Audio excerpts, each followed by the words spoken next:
ప్రజాపాలన దినోత్సవం సెప్టెంబర్ 17 సందర్భంగా ముఖ్యమంత్రి రేవంత్ రెడ్డి అమరవీరులను స్మరిస్తూ గన్పార్కు అమరవీరుల స్తూపం వద్ద నివాళులర్పించారు. సెప్టెంబర్ 17 తెలంగాణ ప్రస్థానంలో అత్యంత కీలకమైన రోజు. ప్రజాప్రభుత్వం అధికారంలోకి వచ్చిన తర్వాత లోతైన ఆలోచన చేసి ఈ శుభదినానికి ప్రజాకోణాన్ని జోడిస్తూ ప్రజాపాలన దినోత్సవంగా జరపాలని నిర్ణయించినట్టు ముఖ్యమంత్రి రేవంత్ రెడ్డి చెప్పారు.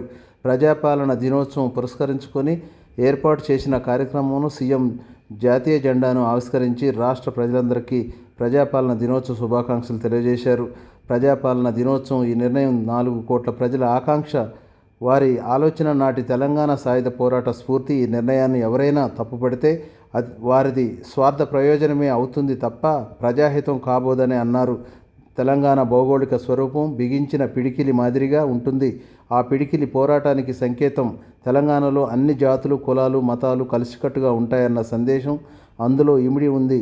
ఈ ఐక్యతను, సమైక్యతను దెబ్బతీసే విధంగా సెప్టెంబర్ 17ను కొందరు వివాదాస్పదం చేయటం మంచిది కాదు అని ముఖ్యమంత్రి హితవు పలికారు.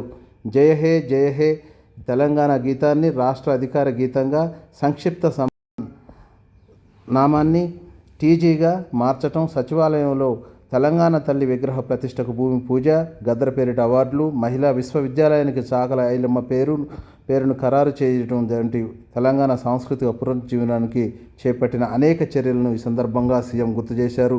ఎందరో మహనీయులు త్యాగఫలం మన తెలంగాణ పరిపాలనలో ప్రతి నిర్ణయం సందర్భంలో వారి త్యాగాలు మాకు గుర్తుంటాయి. 4 కోట్ల ప్రజల సంక్షేమమే గీటురాయి పాలన ఉంటుందన్నారు.